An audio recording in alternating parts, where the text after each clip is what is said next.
right, welcome back. It's time to talk about the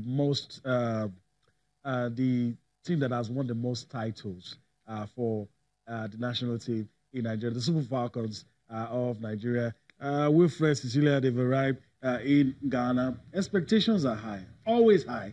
When you talk about the Super Falcons, they're the most reliable, they're the most consistent.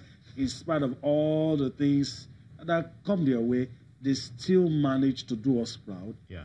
And we still manage to expect very, very big things from them. And maybe that's part of the reason we keep repeating those awful things that we do, leading to every tournament. Yeah, the things we did to them, such as poor preparation, logistics. Although this time around, I think the camping was good.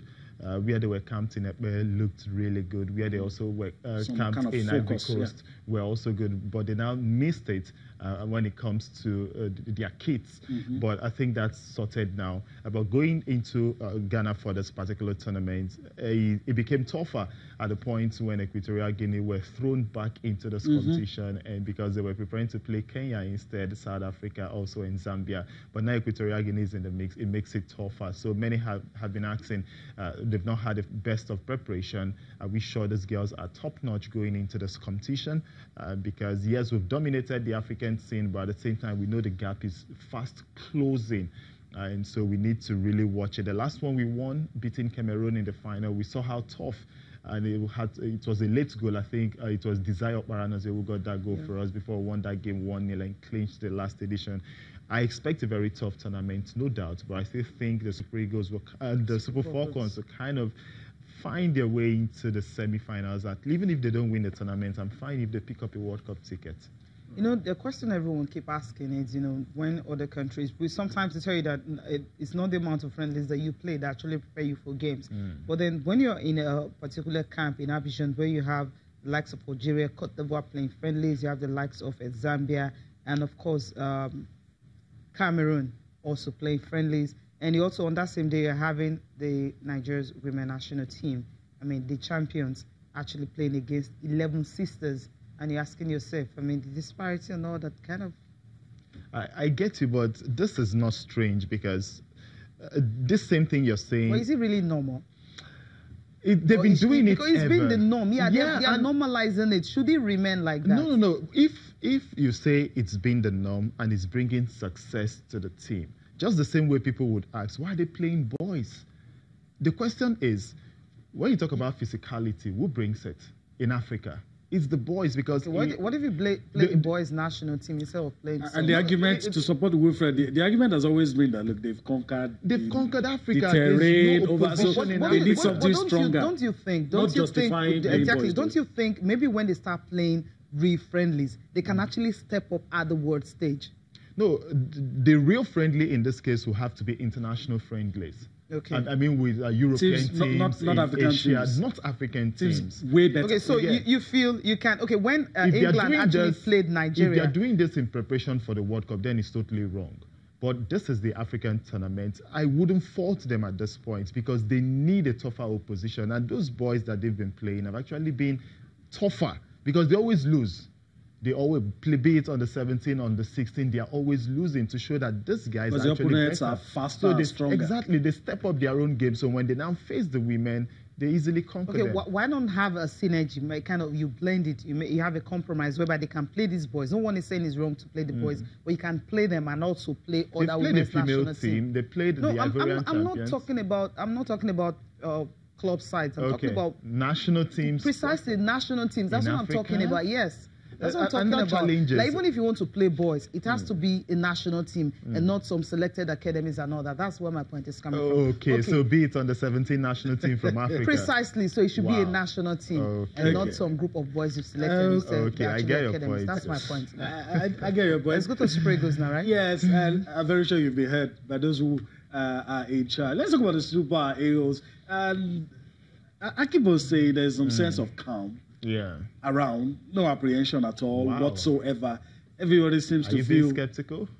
I'm not, but I mean, I'm used to us playing a big game and we're being, sometimes our calculators are out, sometimes we're looking at permutations, but that's not the case now. No, it's not. There's just some sense of calm from the players. And the response is simple. And the reason is simple. They beat Libya over 2 legs.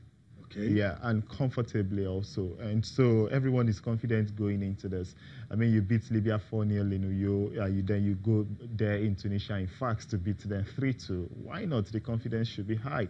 And leading into this particular game, just this weekend, many Nigerian players were scoring. Samuel Chukwueze, Henry Onyekuru, a lot of them have been scoring, and bringing that team spirit into camp, then you expect that the Super Eagles will require just a single point to qualify for AFCON. Can do that against South Africa, who could not beat Seychelles, by the way, last time out. But let's not get carried away. I get where you're coming from. You get, but that's just what I wanted to hear. Yeah, but everybody's calm. Even if they lose to South Africa and they beat Seychelles, they'll still qualify. No losing. No, I'm just saying. Let's not even talk about that. I get you, Wilfred. I get you, Wilfred. All right, let's listen to one of the players in the Super Eagles. Let's listen to Kelechi Iheanacho. Well, he seems to be very confident. I don't know where the confidence is coming from, but he's saying, look, we're going to beat South Africa. Let's just forget about any other permutations. I think the lose that we had against them last time is in my head, so I don't know about others, but I think we're going there to revenge, and we have to keep focused and keep the hard work going and get the 3 points that we need to qualify. Yeah, I think the World Cup was a big blessing, and for us, it was a good experience for us, and we are back now, and I think we are together and we're working really well. I think the group of players here is very good and fantastic players, so we have quality players and good team spirit. So I think the players are really working hard to make sure we are together and we get the maximum victory that we need. All right. Maximum confidence, who's it up? Let's listen to someone else. Yeah, maximum victory. That's what I was talking about. I love the fact that when we talked about revenge mission, because it was part of those guys that lost to South Africa. So they have to go to South Africa and also redeem their image. But Etebo, on his own, also is also in that same mood. But the difference is he loves the place where they're actually training. With Asaba being the new home of the Super Eagles of Nigeria. When you listen to Etebo, you understand what I'm talking about. Well, I must say that I'm indeed impressed because it's a massive one. I can't recall if Delta State has any good stadium. I can't recall because even in Delta State, apart from Delta State, nearly all the pitch we have is AstroTurf.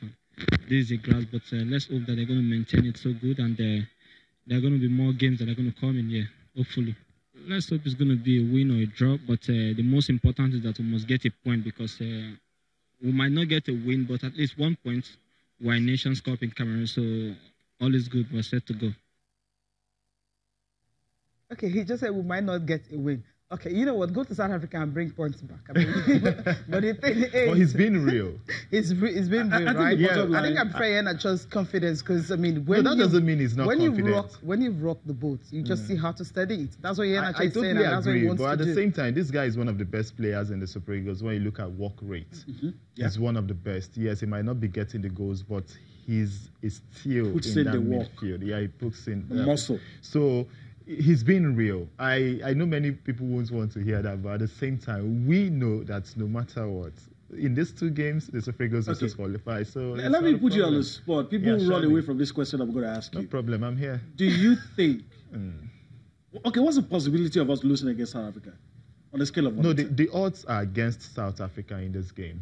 Do you see a loss for the Super Eagles? No, actually, I don't think they will in any lose. shape, any form? I don't think they will lose. I don't think so. Yes, we might have issues in the goalkeeping department. Let's not forget that. You know, Daniel Akpeyi manned the post for the Super Eagles when they lost 2-0. He plays for Chippa United there in South Africa.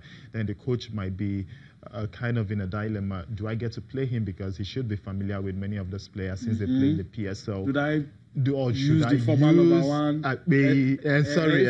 Ezenwa. Or should I use the guy that keeps Ezenwa on the bench? You know, so it's a dilemma. I agree. It's a dilemma actually. So apart from that area, every other area is easy, but that decision. Shehu Abdullahi was invited because of injury, but the Torino wing back that Olaino should play. So Onyekuru should start up front. I don't think we have issues in the team apart from the goalkeeping area. But in all, I don't think we'll lose.